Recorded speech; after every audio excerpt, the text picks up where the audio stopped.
Russia దేశంలో సముద్రపు ఒడ్డున 3 రకాల నేలలు ఉంటాయి. మొదటి రకమైన నేల రాళ్లతో కప్పబడి ఉంటుంది. రెండవ రకమైన నేల బంకమన్నుతో ఉంటుంది. మూడవ రకమైన నేల మంచుతో కప్పబడి ఉంటుంది. ఈ 3 నేలల మీద సూర్యరశ్మి పడినప్పుడు 3 నేలల మీద 3 రకాల స్పందనలు కనబడతాయి. రాతి నేల మీద, రాళ్లతో కప్పబడిన నేల మీద కనపడ్డప్పుడు రాళ్ళు వేడెక్కుతాయి, ఎండ తగ్గగానే మళ్ళీ చల్లబడతాయి. రెండవదిగా బంకమన్ను నేల మీద పడినప్పుడు బంకమన్ను మరింతగా బిగుసుకుంటుంది, బిరుసెక్కుతుంది. మూడవదిగా మంచుతో కప్పబడిన నేల మీద పడినప్పుడు మంచు కరిగిపోతుంది. రాళ్ల మీద పడిన సూర్యరశ్మి సూర్యుడున్నంతసేపు వేడిగాను, సూర్యుడు తగ్గాక దిగిపోయిన తర్వాత చల్లగాను, బంకమన్ను మీద పడిన సూర్యరశ్మి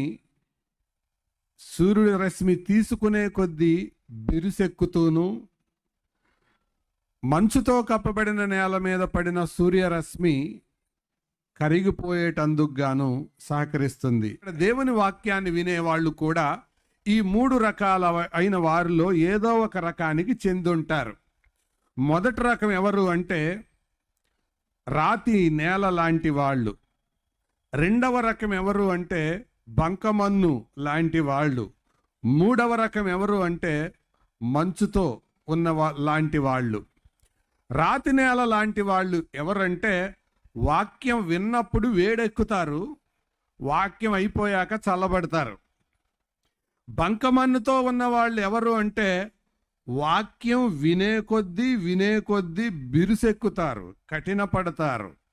మూడవ రకం వాక్యము వినే కొద్దీ కరిగిపోతారు. అర్థమైందా? ఈ రాత్రి నువ్వు ముందు కూర్చున్నావో వెనక కూర్చున్నావో, స్త్రీవో పురుషుడివో యవనస్తుడివో చిన్న బిడ్డవో ఎవరో నాకు తెలీదు, చదువుకున్నావో చదువు లేని వాడివో ఎవరో నాకు తెలీదు, కానీ ఒకటి మాత్రం వాస్తవం, దేవుని వాక్యం ఈ 3 ఫలాలలో ఏదో ఒకటి నీ మీద చేయాలి. మీటింగ్ జరిగినంతసేపు చాలా బాగా చెప్పారండి, చాలా అద్భుతమైన ప్రసంగమేండని ప్రసంగికులకు మార్కులేసి మార్పు లేకుండా వెళ్ళిపోయే మొదటి రకం రాతి నేల వ్యక్తివైనా అయి ఉండాలి. వాక్యము వినే కొద్దీ హృదయాన్ని కఠినపరుచుకునే వ్యక్తివన్నా అయి ఉండాలి. లేదా వాక్యము విని పగిలిపోయి కరిగిపోయి యేసుక్రీస్తు పాదాల మీద పడే వ్యక్తివన్నా అయి ఉండాలి. ఈ 3 వ్యక్తులు కాకపోతే అసలు నువ్వు మనిషివే కాదు. మనుషులైతే ఏదో ఒక కోవకు చెందుతారు.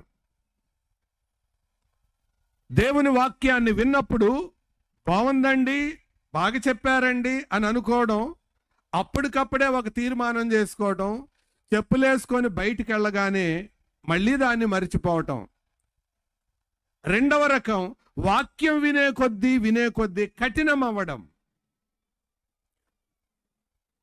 బైబిల్లో పాత నిబంధనలో ఫరో అనే ఒక రాజు ఉన్నాడు. క్రొత్త నిబంధనలో యోధా ఇస్కరియోతు అనే ఒక శిష్యుడు ఉన్నాడు. ఈ ఫరో దేవుడు పరలోకము నుండి మోషే అహరోను ద్వారా తన అద్భుత కార్యాలు చేస్తూ ఉండగా చూస్తూ ఉన్నాడు. కానీ హృదయం ఏం చేస్తున్నాడు?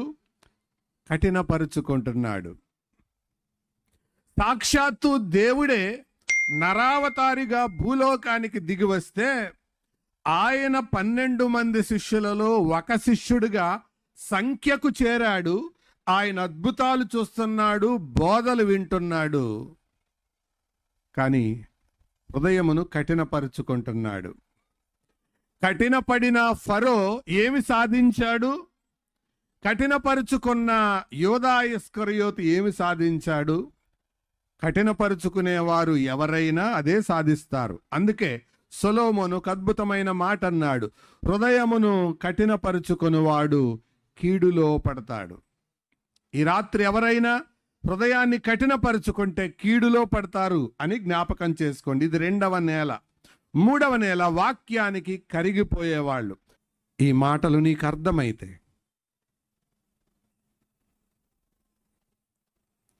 రాతి నేల వలె ప్రసంగం విన్నప్పుడు వేడెక్కి ప్రసంగం అయ్యాక చల్లబడే మనిషివా? బంకమన్ను నేల వలె వాక్యం వినే కొద్దీ కఠినమయ్యే మనిషివా? మంచులాగా దేవుని వాక్య ప్రత్యక్షత మీద పడినప్పుడు కరిగిపోయే మనిషివా? జాగ్రత్త, హృదయమును కఠినపరుచుకుంటే కీడులో పడతావు. కఠినాత్మురాలైన రాహాబే విన్నప్పుడు కరిగిపోయింది కదా.